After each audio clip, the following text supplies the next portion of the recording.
Welcome to GTPL news. నేను దీపికా రాజ్. వార్తల ముందుగా హెడ్లైన్స్ చూద్దాం. ఉమ్మడి కరీంనగర్ జిల్లాలో అకాల వర్షం, ఆందోళనలో అన్నదాతలు. కరీంనగర్ జిల్లా ఘర్షకుర్తిలో వృద్ధ దంపతులపై మత్తుమాత్రలు ప్రయోగించి చోరీ, నిందితుడిని అరెస్ట్ చేసిన పోలీసులు. పెద్దపల్లి జిల్లా ఖాన్సాయిపేట వద్ద గోదావరి నది ఎల్మడుగులో యువకుడు గల్లంతు, మొసలి మింగినట్లు అనుమానం, గాలింపు చర్యలు చేపట్టిన ఫైర్ సిబ్బంది. జగిత్యాల జిల్లా ధరూర్లో దొంగల బీభత్సం, 4 ఇండ్లలో చోరీ, భారీగా బంగారు వెండి ఆభరణాలు అపహరణ. వేములవాడ రాజన్న ఆలయంలో భక్తుల దర్శనాలపై అయోమయం, రేపటి నుంచి భీమేశ్వర ఆలయంలోనే భక్తులకు దర్శనాలు కల్పించేలా సన్నాహాలు. బీసీ రిజర్వేషన్లపై వీలైనంత త్వరగా సుప్రీంకోర్టులో ప్రభుత్వం అప్పీల్ చేస్తుందని PCC చీఫ్ మహేష్ కుమార్ గౌడ్ తెలిపారు. కాంగ్రెస్ నేతలు కూడా సుప్రీంకోర్టులో పిటిషన్ వేస్తారన్నారు. ఇవాళ ఢిల్లీలో AICC చీఫ్ మల్లికార్జున్ ఖర్గేను పరామర్శించిన ఆయన అనంతరం మీడియాతో మాట్లాడారు. ఖర్గే ఆరోగ్య పరిస్థితిని అడిగి తెలుసుకున్నామని, బీసీ రిజర్వేషన్లు, హైకోర్టు స్టే గురించి ఖర్గేకు వివరించామని, సుప్రీంకోర్టుకు వెళ్తామనే విషయం కూడా చెప్పామన్నారు. మంత్రుల మధ్య వివాదాలు చిన్న అంశాలని అన్నారు. సమాచార లోపం వల్లే మంత్రుల మధ్య వివాదాలు తలెత్తుతాయని, ఈ వివాదాలు చర్చించి పరిష్కరించుకుంటామన్నారు. ఫేక్ యాప్తో ప్రజల్ని మోసం చేసే క్రిప్టో కరెన్సీ బిట్ కాయిన్ పై కఠిన చర్యలు తీసుకోవాలని మాజీ మంత్రి జీవన్ రెడ్డి డిమాండ్ చేశారు. జగిత్యాల జిల్లాలో మెటా ఫండ్ యాప్తో మోసం చేసి 3 అరెస్ట్ అయిన నేపథ్యంలో మీడియా సమావేశంలో జీవన్ రెడ్డి మాట్లాడుతూ క్రిప్టో కరెన్సీ బిట్ కాయిన్ కు కొన్ని అనుమతులు ఉన్నాయని తెలిపారు. కానీ కొన్ని సంస్థలు ఫేక్ యాప్ తయారు చేసి ప్రజలను మోసం చేస్తున్నాయని చెప్పారు. చైన్ సిస్టంతో ముందున్న వారికి కొంత లాభం ఇచ్చి మిగతా వారికి ఆశ కల్పించి ఎలాంటి RBI నిబంధనలు పాటించకపోవడంతో జిల్లా ప్రజలు 1000 కోట్లకు పైగా మోసపోయారని తెలిపారు. సీఎం రేవంత్ రెడ్డి వెంటనే ప్రత్యక్ష వింగ్ ఏర్పాటు చేసి బాధితులకు న్యాయం చేసేలా చర్యలు చేపట్టాలని కోరారు.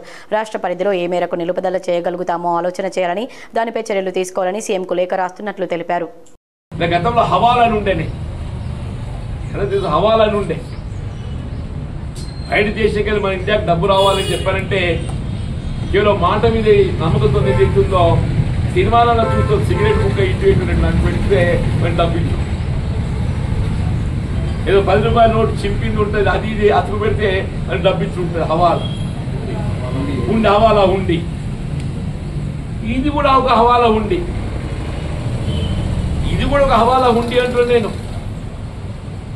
ఈ దేశ ఆర్థిక వ్యవస్థ మీద ఏదైతే ప్రభావం చూపుతుంది. రామగుండం పోలీస్ కమిషనరేట్ పరిధిలో పోలీస్ సిబ్బందికి కిట్ ఆర్టికల్స్ ను సిపి అంబర్ కిషోర్ జా పంపిణీ చేశారు. రామగుండం పోలీస్ కమిషనరేట్ పోలీస్ సిబ్బందికి చలి, వర్షానికి ఉన్ని దుప్పటి, woollen jacket, cotton T-shirt, rain coat, special party సిబ్బంది కోసం హవర్ స్నాక్స్ లను సిపి అందజేశారు. వాతావరణ మార్పులు, శ్రమతో కూడిన విధులను దృష్టిలో ఉంచుకొని ఈ వస్తువులను అందించినట్లు సిపి తెలిపారు. ప్రతి ఉద్యోగి వ్యక్తిగత ఆరోగ్యంతో పాటు కుటుంబ సభ్యుల ఆరోగ్యం పట్ల కూడా ప్రత్యేక శ్రద్ధ వహించాలని సిపి సూచించారు. ఈ కార్యక్రమంలో అడిషనల్ డీసీపీ అడ్మిన్ శ్రీనివాస్, ఆర్ఏలు దామోదర్, శ్రీనివాస్, వామనమూర్తి, శేఖర్ తదితరులు పాల్గొన్నారు. పెద్దపల్లి జిల్లా మంతని మండలం ఖాన్సాయిపేట శివార్లోని గోదావరి ఎల్మడుగులో యువ రైతు గల్లంతయ్యాడు. గోదావరి ఒడ్డున పంట పొలాలకు సాగునీటి కోసం ఏర్పాటు చేసిన మోటారు నీటిలో మునిగిపోవడంతో వెలికి తీసేందుకు యువ రైతు గావిడి సూరి నీట మునిగి మాయమయ్యాడు. ఎల్మడుగు నిలయం అలాంటి ప్రాంతంలో కరెంటు మోటార్ను బయటకు తీయడానికి 2 గోదావరి నదిలోకి దిగారు. మోటార్ తీసే క్రమంలో గ్రామానికి చెందిన గావిడి సూరి నీటిలో మునిగిపోయినట్లు ప్రత్యక్ష సాక్షులు తెలిపారు. ఆ ప్రాంతంలో మొసళ్లు ఉంటాయని, యువకుడిని మొసలి మింగిందనే అనుమానాలు వ్యక్తమవుతున్నాయన్నారు.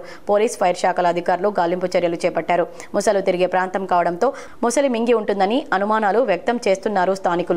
ముసళ్లు తిరిగే ప్రాంతం కావడంతో ముసలి మింగి ఉంటుందని అనుమానాలు వ్యక్తం చేస్తున్నారు స్థానికులు.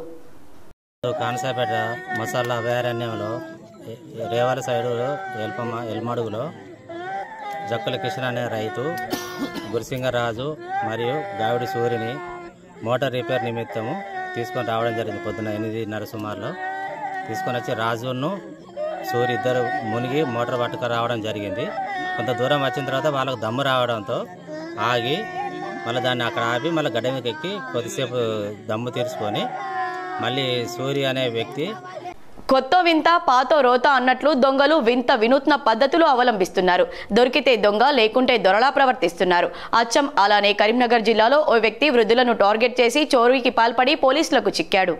కరీంనగర్ జిల్లా గంగాధర మండలం గర్షకుర్తి గ్రామంలో ఈ నెల 7న జరిగిన చోరీ వృద్ధ దంపతులు గజ్జల లక్ష్మీ శంకరయ్య అపస్మారక స్థితికి చేరుకున్న మిస్టరీని పోలీసులు ఛేదించారు. వృద్ధులైన వారికి అదే గ్రామానికి చెందిన కత్తి శివ అప్పుడప్పుడు సహాయపడేవాడు. నమ్మకంగా మెదిలిన శివ ఆన్లైన్ బెట్టింగ్కు అలవాటు పడి అప్పుల పాలయ్యాడు. బెట్టింగ్ వ్యసనంతో ఆర్థిక ఇబ్బందులతో సతమతమయ్యే శివ వృద్ధురాలు మెడలోని మంగళసూత్రంపై కన్నుపడింది. బంగారాన్ని కాజేసి తన అవసరాలు తీర్చుకోవాలని పథకం పన్నాడు. నిత్యం అత్త మామ అని పలకరించే శివ వారిని అనారోగ్యంతో మృతి చెందినట్లు చిత్రీకరించి వారి వద్ద ఉన్న బంగారం ఎత్తుకెళ్లాలని ప్లాన్ వేశాడు. అందుకు అనుగుణంగా ఈ నెల 7న జ్వరం ఒళ్ళు నొప్పులతో బాధపడుతున్న వృద్ధ దంపతుల వద్దకు వెళ్లి కళ్ళులో కలిపే మత్తు మాత్రలు ఇచ్చి అవి వేసుకుంటే జలుబు జ్వరం ఒళ్ళు నొప్పులు తగ్గుతాయని చెప్పాడు. వృద్ధ దంపతులు మత్తు మాత్రలు వేసుకున్న కొద్దిసేపటికి స్పృహ తప్పి పడిపోయారు. వృద్ధురాలి మెడలో బంగారు మంగళసూత్రాన్ని తీసుకున్నాడు. అదే గ్రామంలోని గోల్డ్ స్మిత్ వద్ద అత్యవసరంగా డబ్బులు అవసరం ఉన్నాయని 1,85,000కు విక్రయించి సొమ్ము తీసుకున్నాడు. కొంత అప్పు తీర్చి పేకాట ఆన్లైన్ బెట్టింగ్లో ఖర్చు చేశాడు. ఇద్దరు వృద్ధ దంపతులు అపస్మారక స్థితిలో పడిపోయి ఉండడంతో పక్కింటి వారు చూసి వృద్ధురాలి మెడలోని బంగారు గొలుసు కనిపించకపోవడంతో చోరీ జరిగినట్లు పోలీసులకు సమాచారం ఇచ్చారు. వెంటనే స్థానికులు అపస్మారక స్థితిలో ఉన్న ఇద్దరిని ఆసుపత్రికి తరలించగా చికిత్స పొందుతూ శంకరయ్య మృతి చెందారు. వృద్ధ దంపతులపై మత్తు ప్రయోగించి చోరీకి పాల్పడిన విషయంపై పోలీసులు స్థానికులు ఆరా తీస్తే నిందితుడు శివ సైతం అక్కడే ఉండి అయ్యో ఏమైందనే విధంగా ప్రవర్తించాడు. ఎవరికి అనుమానం రాకుండా జాగ్రత్త పడ్డాడు.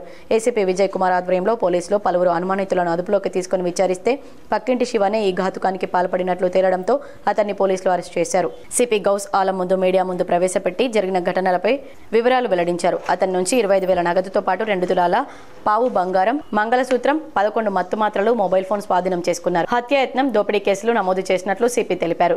బెట్టింగ్ యాప్లకు అలవాటు పడి అప్పుల పాలై ఈ అఘాయిత్యానికి పాల్పడినట్లు పోలీసులు తెలిపారు. శివ గతంలో ముంబైలో ఓ కల్లు దుకాణంలో పనిచేసి అక్కడ మత్తు కోసం కల్లులో వాడే మత్తు మాత్రలను దాచుకుని స్వగ్రామానికి తీసుకొచ్చి పక్కా ప్లాన్ తో వృద్ధులపై ప్రయోగించి అరెస్ట్ అయ్యాడని చెప్పారు.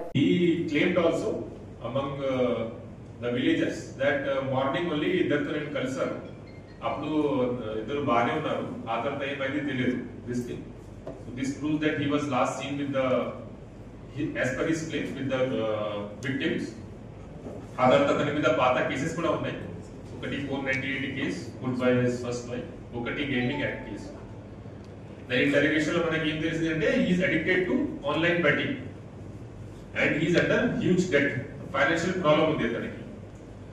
And he has worked in a toddy shop in Mumbai, Maharashtra state. There they used to mix some tablet in the toddy, mostly alprazolam, that we are confirmed. Vemulawada Rajanna ఆలయంలో భక్తుల దర్శనాలపై అయోమయం నెలకొంది. దక్షిణ కాశీగా పేరొందిన వేములవాడ శ్రీ రాజరాజేశ్వర స్వామి ఆలయంలో భక్తుల దర్శనాలపై అయోమయం నెలకొంది. ఆలయ విస్తరణ పనుల నేపథ్యంలో ఆలయంలోకి భక్తుల ప్రవేశం నిలిపివేయడం జరుగుతుందని అధికారులు ప్రకటించడంతో భక్తులు భారీగా తరలివస్తున్నారు. దర్శనానికి 3 నుంచి 4 గంటల సమయం పడుతుంది.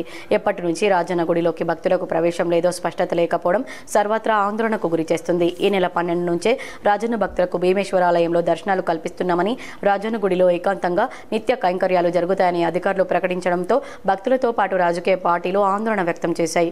వెంటనే అధికారులు తమ నిర్ణయాన్ని వెనక్కి తీసుకుని భక్తులకు రాజన్న గుడిలో దర్శనాలు కల్పిస్తుండటంతో నిన్న ఈ రోజు వేలాది మంది భక్తులు వేములవాడను సందర్శించి రాజరాజేశ్వర స్వామిని దర్శించుకుంటున్నారు. ఎప్పటి నుంచి రాజన్న గుడిలో భక్తులకు ప్రవేశం లేదో స్పష్టత లేకపోవడంతో భక్తుల్లో అయోమయం నెలకొంది. అధికారులు మాత్రం ముందుగా నిర్ణయించిన ప్రకారం భీమేశ్వర ఆలయంలోని ఆర్జిత సేవలు కొనసాగిస్తూ రేపటి నుంచి భక్తులకు దర్శనాలు కల్పించాలని సన్నాహాలు చేస్తున్నారు. రాజన్న గుడిలో ఏకాంతంగా నిత్య కైకర్యాలు నిర్వహించే పనిలో నిమగ్నమయ్యారు. ఈ నెల 19-20 తేదీల్లో వేములవాడలో శృంగేరి పీఠాధిపతి పర్యటిస్తున్న నేపథ్యంలో అప్పటి వరకు క్లారిటీగా నిర్ణయం తీసుకునే అవకాశం ఉందని స్థానికులు భావిస్తున్నారు. బీసీ రిజర్వేషన్లు 42% అమలు చేయాలని కొడిమేల మండల బీసీ సంఘాల నాయకులు ధర్నా చేశారు. బీసీ రిజర్వేషన్లు 42% అమలు చేయాలని డిమాండ్ చేస్తూ కొడిమేల మండలంలోని బీసీ సంఘ నాయకులు, కార్యకర్తలు, గ్రామస్తులు పెద్ద ఎత్తున రోడ్డెక్కి ధర్నా నిర్వహించారు. ఈ కార్యక్రమం మండలంలోని పూడూరు గ్రామ ప్రధాన రహదారిపై జరిగింది. బీసీ సంఘ నాయకులు మాట్లాడుతూ రాష్ట్రంలో బీసీ జనాభా అధికంగా ఉన్నప్పటికీ ప్రభుత్వంలో రిజర్వేషన్లు తగిన స్థాయిలో లేవన్నారు. 42% రిజర్వేషన్ అమలు చేయడం ద్వారా మాత్రమే సామాజిక న్యాయం సాధ్యమవుతుందని తెలిపారు. ప్రభుత్వం తక్షణమే ఈ డిమాండ్పై స్పందించకపోతే జిల్లా స్థాయి మరియు రాష్ట్ర స్థాయిలో మరింత పెద్ద ఎత్తున ఆందోళన చేపడతామని హెచ్చరించారు. ధర్నా సమయంలో బీసీలకు న్యాయం చేయాలని, 42% రిజర్వేషన్ మా హక్కు అని నినాదాలతో రహదారి అంతా మారుమోగిపోయింది. ధర్నాలో పూడూరు, కొడిమేల మండల గ్రామాలకు చెందిన బీసీ నాయకులు పాల్గొన్నారు. విషయం తెలుసుకున్న కొడిమేల పోలీసులు అక్కడికి చేరుకుని పరిస్థితిని అదుపులోకి తీసుకున్నారు. ప్రజా రవాణాకు అంతరాయం కలగకుండా బీసీ నాయకులతో చర్చలు జరిపి ధర్నాను ముగింపచేశారు. అదేవిధంగా మరి బీసీలకు రావాల్సినటువంటి వాటా ఏదైతే ఉందో, రాష్ట్ర ప్రభుత్వం ఏదైతే ఉందో 42% మరి అప్పుడే ఇచ్చినట్టు ఇచ్చి వాళ్ళే కోట్లు వేసి మళ్ళా మా బీసీల ముంగట్టున్నటువంటి ముద్ద దోచుకున్నటువంటి చరిత్ర వాస్తవంగా మరి రేవంత్ రెడ్డికి దక్కిందని చెప్పి ఈ సందర్భంగా మీకు తెలియజేస్తున్నాను. ఏదేమైనా మరి 9 అనేది మరి కోట్ల వీగిపోతానని తెలిసిండి కూడా బీసీలకు ఇచ్చినట్టే ఇచ్చి మరి ఈ కార్యక్రమం చేయడం ఎంతవరకు సబబు అని ఈ సందర్భంగా తెలియజేస్తున్నాను. అదేవిధంగా మరి కరీంనగర్ జిల్లా హుజురాబాద్ పట్టణంలో దొంగలు రెచ్చిపోతున్నారు. నిర్మాణంలో ఉన్న ఇండ్లను టార్గెట్ చేసి కొత్త తరహా దొంగతనాలకు పాల్పడుతున్నారు.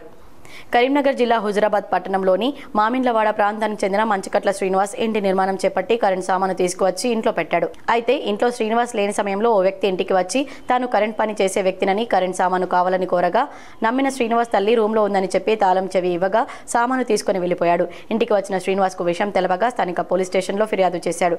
ఇదే తరహాలో పట్టణంలోని బండ అంకుశ్ వాడకు చెందిన కుమార్ జమ్మికుంట రోడ్డుకు చెందిన మధు తమ ఇండ్లు నిర్మిస్తున్న క్రమంలో ఇంటి నిర్మాణం కోసం తెచ్చిన కరెంటు ప్లంబర్ సామాను దాదాపు 40,000 రూపాయల విలువ గల సామాన్ను ఎత్తుకెళ్లారని పోలీసులకు ఫిర్యాదు చేశామంటున్నారు. బాధితులు ఫిర్యాదు అందుకున్న పోలీసులు సీసీ కెమెరాల ఆధారంగా విచారిస్తున్నారు. నేను కుమారస్వామి, నా పేరు బండంకుశవాడ. బిల్డర్ కమ్ లేబర్గా ఒక వర్క్ చేయడానికి ఒక బిల్డింగ్ మాట్లాడుకుని పనిచేస్తాను. ఈ క్రమంలో ఇన్ని రోజులు వర్క్ నడుస్తుంది. ఇప్పుడు మొన్న ఏది ఎలక్ట్రీషియన్ను ప్లంబర్ సామాన్ చేయడానికి నేను సామాన్ తీసుకొచ్చి ఇక్కడ బిల్డింగ్ లోపల చుట్టూ బిల్డింగులు ఉన్నాయి, ఎదురుగా స్కూల్ ఉన్నదనే నమ్మకం మీద నేను సాయంత్రం దాకా పనిచేసి వెళ్ళిపోయాను. మళ్ళీ పొద్దున వచ్చి సామాన్ తక్కువ పడ్డదని మళ్ళీ కూడా తీసుకొచ్చి పెట్టినాం. ఆ రోజు ప్లంబర్ రాలే. మళ్ళీ తెల్లవారు చూసే వరకు దాదాపు ఒక 45,000-50,000 సామాన్ ఉంటుంది. ఉమ్మడి కరీంనగర్ జిల్లాలో అకాల వర్షం అన్నదాతలను ఆందోళనకు గురి చేస్తోంది. ఉమ్మడి కరీంనగర్ జిల్లాలో ఓ మోస్తారు నుంచి భారీ వర్షం కురిసింది. పలు చోట్ల చేతికి అందిన ధాన్యం తడిసి ముద్దయింది. హుజురాబాద్ నియోజకవర్గంలోని హుజురాబాద్, జమ్మికుంట, వీణవంక, శంకరపట్నం, సాయిదాపూర్ మండలాల్లో ఓ మోస్తరు వర్షం కురవగా ఇల్లెందకుంటలో భారీ వర్షం పడింది. ఆరుగాలం శ్రమించి పండించిన పంట చేతికి అందే దశలో ఉండగా అకాల వర్షం కురుస్తుండటంతో రైతన్నలు ఆవేదనతో ఆందోళన చెందుతున్నారు. ఇప్పటికే వరి కోసి ఆరపోసిన ధాన్యం పలుచోట్ల తడిసింది. జగిత్యాల జిల్లా దరూర్లో దొంగలు బీభత్సం సృష్టించారు. 4 ఇళ్లలో చోరీకి పాల్పడి భారీగా బంగారు, వెండి ఆభరణాలు అపహరించారు. జగిత్యాల జిల్లా దరూర్ గ్రామంలో దోపిడీ దొంగలు రెచ్చిపోయారు. తాళం వేసిన ఇండ్లను టార్గెట్ చేసి దొంగలు అర్ధరాత్రి దాటాక 4 ఇండ్లకు కన్నం వేసి అందినగాడికి దోచుకెళ్లారు. గ్రామంలోని వేరువేరు వార్డుల్లోని మంతని కవిత, షేక్ షబానా, జాగల నరేష్, శ్రీనివాస్ ఇళ్లలో ఒకే రోజు దొంగతనాలకు పాల్పడ్డారు. దొంగతనం జరిగిన తీరును బట్టి చూస్తే ముందుగానే గ్రామంలో రెక్కి నిర్వహించిన దొంగల ముఠ తాళం వేసి ఉన్న ఇండ్లను గుర్తించి ఇక రాత్రి విలేజ్ లో పెళ్లి బారాత్ కూడా ఉండడంతో ఎవరికి అనుమానం రాకుండా టార్గెట్ చేసిన ఇండ్లలో తాళాలు పగలగొట్టి దొంగతనం చేశారు. 4 ఇండ్లలో కలిసి సుమారు 9 తులాల బంగారం, 14 తులాల వెండితో పాటు 2,30,30,000కు పైగా నగదు, రాజేశంకు సంబంధించిన ద్విచక్ర వాహనాన్ని సైతం ఎత్తుకెళ్లినట్లు ప్రాథమికంగా తెలిసింది. ఇక ఘటనపై సమాచారం అందుకున్న జగిత్యాల రూరల్ పోలీసులు సంఘటన స్థలాన్ని పరిశీలించారు. బాధితుల ఫిర్యాదు మేరకు కేసు నమోదు చేసుకుని దర్యాప్తు చేపట్టారు. వీళ్ళందరూ యువల ఊరికి వాళ్ళు వేరు, అంటే వాళ్ళ అత్తగారింటికో చుట్టాలింటికో ఎవరింటికో వాళ్ళు వెళ్ళారు వాళ్ళ వర్క్ల మీద. ఇక్కడ ఒక పెళ్లి ఉండే, ఆ పెళ్లి సౌండ్కి దొంగతనాలు చేసే సౌండ్ కూడా వినిపించలేదు. ఆ భరత్ సౌండ్కి ఇంకొకడ దుంకుతే ఒక సజ్జ జరిగింది. క్యాండిడేట్ దొంగతనం చేసి దునికి పారిపోగా సజ్జ జరిగింది ఒకటి. అంటే ఎంతమంది వచ్చారంటే మీరు చూసారు? 6 నుంచి 7 కావచ్చు, ఒక్కళ్ళు కాదు ఇది. సుప్రీంకోర్టు ప్రధాన న్యాయమూర్తి జస్టిస్ బిఆర్ గవాయ్పై జరిగిన దాడిని నిరసిస్తూ కరీంనగర్ కలెక్టరేట్ ఎదుట ఎంఆర్పీఎస్ నాయకులు నల్ల జెండాలతో నిరసన తెలిపారు. సుప్రీంకోర్టు ప్రధాన న్యాయమూర్తి జస్టిస్ బిఆర్ గవాయ్పై జరిగిన దాడి నిరసిస్తూ కరీంనగర్ కలెక్టరేట్ ముందు ఎంఆర్పీఎస్ నల్ల జెండాలతో నిరసన చేపట్టింది. ఎంఆర్పీఎస్ జిల్లా ఇన్ఛార్జ్ మందరాజు మాదిగ, జిల్లా అధ్యక్షులు బెజ్జంగి అనిల్ మాట్లాడుతూ దాడికి పాల్పడ్డ వ్యక్తి మీద తక్షణమే కేసు నమోదు చేసి వెంటనే అరెస్టు చేయాలని డిమాండ్ చేశారు. దాడి వెనుకున్న శక్తులను గుర్తించి వారికి శిక్ష పడేలా సమగ్రమైన దర్యాప్తు జరిపించాలన్నారు. కాంగ్రెస్ లో జిల్లా అధ్యక్షుల ఎంపిక కసరత్తు రేపటి నుంచి ఉమ్మడి జిల్లాలో పీసీసీ పరిశీలకులు పరిశీలిస్తారని తెలిపారు.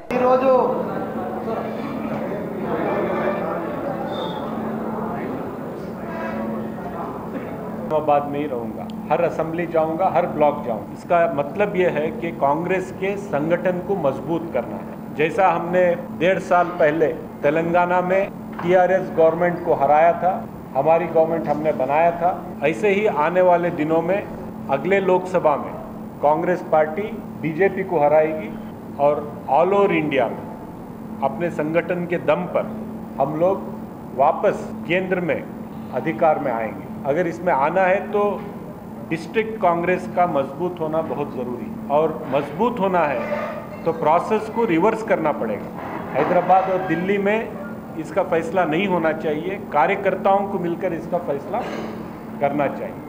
तो ये బలమూరి వెంకట్ గారు, అదేవిధంగా ఇప్పుడు ఈ సమావేశంలో పెద్దలు మాజీ మంత్రివర్యులు పెద్దలు సుదర్శన్ రెడ్డి గారు, అదేవిధంగా జూబ్లీహిల్స్ ఉప ఎన్నిక నోటిఫికేషన్ ను ఎన్నికల సంఘం విడుదల చేసింది. నేటి నుంచి ఈ నెల 21 వరకు నామినేషన్ల స్వీకరణ ఉంటుందని ఈసీ పేర్కొంది. ఈ నెల 22న నామినేషన్ల పరిశీలన, 24వ తేదీ వరకు ఉపసంహరణకు అవకాశం ఇచ్చారు. షేక్పేట తహసీల్దార్ కార్యాలయంలో నామినేషన్ పత్రాలు స్వీకరించనున్నారు. కాగా జూబ్లీహిల్స్ నియోజకవర్గంలో మొత్తం 3.98 లక్షల మంది ఓటర్లు ఉన్నారు. గెలుపుపై 3 ప్రధాన పార్టీలు ధీమా వ్యక్తం చేస్తున్నాయి. ఇప్పటికే కాంగ్రెస్, బీఆర్ఎస్ అభ్యర్థులను ప్రకటించగా నేడో రేపో బీజేపీ సైతం క్యాండిడేట్లను ఖరారు చేయనుంది. ఈ ఉప ఎన్నికను కాంగ్రెస్, బీఆర్ఎస్, బీజేపీ ప్రతిష్టాత్మకంగా తీసుకున్నాయి. సిట్టింగ్ స్థానాన్ని దక్కించుకునేందుకు గులాబీ పార్టీ ఆశపడుతుండగా ఎలాగైనా విజయం సాధించాలని కాంగ్రెస్ పార్టీ వ్యూహాలు రచిస్తుంది. మరోవైపు గెలుపు కోసం బీజేపీ సైతం తహతలాడుతుంది. దీపావళి తర్వాత ప్రచారం మరింత ఊపందుకోనున్నట్లు తెలుస్తోంది. 3 ప్రధాన పార్టీలకు చెందిన రాష్ట్ర స్థాయి ముఖ్య నేతలందరూ ఇక్కడే మోహరించనున్నారు. మాగంటి గోపీనాథ్ మృతితో ఉప ఎన్నిక అనివార్యమైన విషయం తెలిసిందే. ఢిల్లీలో ఏఐసీసీ అధ్యక్షుడు మల్లికార్జున్ ఖర్గేను TPCC chief MLC Mahesh Kumar Goud పరామర్శించారు. ఢిల్లీలో ఏఐసీసీ అధ్యక్షులు మల్లికార్జున్ ఖర్గే, టీపీసీసీ అధ్యక్షులు ఎమ్మెల్సీ మహేష్ కుమార్ గౌడ్ పరామర్శించారు. ఈ సందర్భంగా ఆయన ఆరోగ్య పరిస్థితిని అడిగి తెలుసుకున్నారు. శ్రీరామ్ సాగర్ ప్రాజెక్టులోకి స్వల్పంగా మళ్లీ ఇన్ఫ్లో మొదలైంది. ఎస్ఆర్ఎస్పీ నిండుకుండలా మారడంతో వచ్చిన 35,000 ఇన్ఫ్లోను 10 గేట్లు ఎత్తివేసి గోదావరి నదిలోకి విడుదల చేస్తున్నారు. శ్రీరామ్ సాగర్ ప్రాజెక్టు పూర్తి స్థాయి నీటి మట్టం 1091 అడుగులు ఉండగా 80.501 టీఎంసీల నీటి నిల్వ ఉంది. గోదావరి నదిలోకి ఎగువ ప్రాంతాల నుండి 34,790 క్యూసెక్కుల నీరు వచ్చి చేరుతోంది. 34,790 క్యూసెక్కుల నీరు విడుదల చేస్తున్నారు. స్పిల్వే 10 గేట్లను ఎత్తి గోదావరి ద్వారా 25,000 క్యూసెక్కుల నీటిని దిగువకు వదిలారు. కాకతీయ కాలువ ద్వారా 5,000 క్యూసెక్కులు, ఎస్కేప్ గేట్ల ద్వారా 3,000 క్యూసెక్కులు, సరస్వతి కాలువ ద్వారా 650 క్యూసెక్కులు, లక్ష్మీ కెనాల్ ద్వారా 200 క్యూసెక్కులు, మిషన్ భగీరథ ద్వారా 230 క్యూసెక్కుల నీటిని దిగువకు విడుదల చేస్తున్నారు. జూబ్లీహిల్స్ ఉప ఎన్నికపై బీఆర్ఎస్ వర్కింగ్ ప్రెసిడెంట్ కేటీఆర్ కీలక వ్యాఖ్యలు చేశారు. సోమవారం బీఆర్ఎస్ పార్టీ జూబ్లీహిల్స్ నియోజకవర్గ విస్తృత స్థాయి కార్యకర్తల సమావేశం నిర్వహించారు. ఈ సమావేశంలో పాల్గొన్న కేటీఆర్ మాట్లాడుతూ రేవంత్ రెడ్డి లాంటి దివాలాకోరు ముఖ్యమంత్రిని ఎక్కడా చూడలేదని ఘాటు వ్యాఖ్యలు చేశారు. గతంలో జూబ్లీహిల్స్ లో కాంగ్రెస్ తరపున అజారుద్దీన్ పోటీ చేశారు. ఇప్పుడు ఎమ్మెల్సీ అంటూ అజారుద్దీన్ ను మభ్యపెట్టి పక్కకు పెట్టారని విమర్శించారు. అజారుద్దీన్ ను ఎలా మోసం చేశారో సేమ్ బీసీలను కూడా అలా మోసం చేశారని అన్నారు. బీసీలకు 42% రిజర్వేషన్లు ఇస్తామని నమ్మించి చివరకు కోట్ల మీద నిందలు వేస్తున్నారని మండిపడ్డారు. అందుకే కాంగ్రెస్ కు బుద్ధి చెప్పాలని, అందుకే ఇదే సరైన సమయం అన్నారు. జూబ్లీహిల్స్ లో దెబ్బ కొడితే ఢిల్లీలో ఉన్న కాంగ్రెస్ హైకమాండ్ కు దెబ్బ తగలాలని పిలుపునిచ్చారు. కారు కావాలో బుల్డోజర్లు కావాలో జూబ్లీహిల్స్ ప్రజలే నిర్ణయించుకోవాలని సూచించారు. కాంగ్రెస్ నేతలు అప్పుడే అక్రమాలకు తెరతీశారని, జూబ్లీహిల్స్ లో ఒకే ఇంట్లో 43 ఓట్లు రాయించారని ఆరోపించారు. దొంగ ఓట్లను ఎదుర్కోవడంపై పార్టీ పరంగా దృష్టి సారించామని చెప్పారు. హైదరాబాద్ లో సాధారణంగా ఓటింగ్ తక్కువ ఉంటుందని, బీఆర్ఎస్ నేతలు దగ్గరుండి ఓట్లు వేసేలా చూసుకోవాలని కోరారు.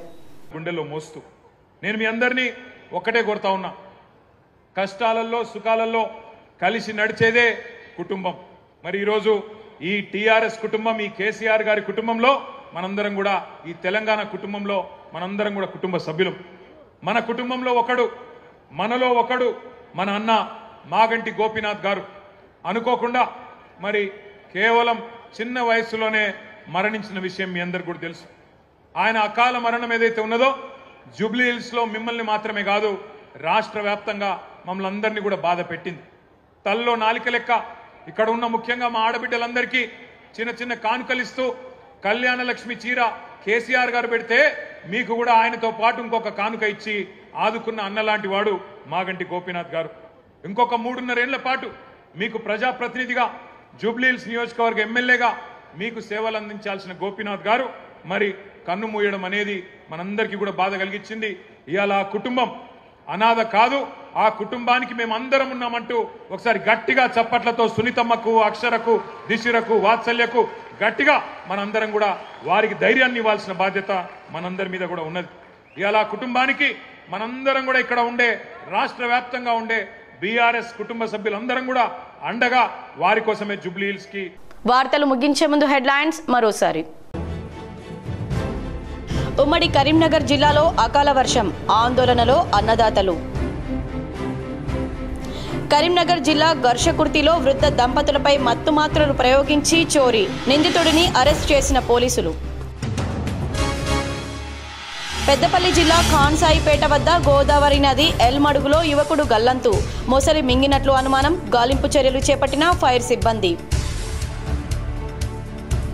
జగిత్యాల జిల్లా ధరూర్లో దొంగల బీభత్సం, 4 ఇండ్లలో చోరీ, భారీగా బంగారు వెండి ఆభరణాలు అపహరణ. వేములవాడ రాజన్న ఆలయంలో భక్తుల దర్శనాలపై అయోమయం, రేపటి నుంచి భీమేశ్వర ఆలయంలోనే భక్తులకు దర్శనాలు కల్పించేలా సన్నాహాలు.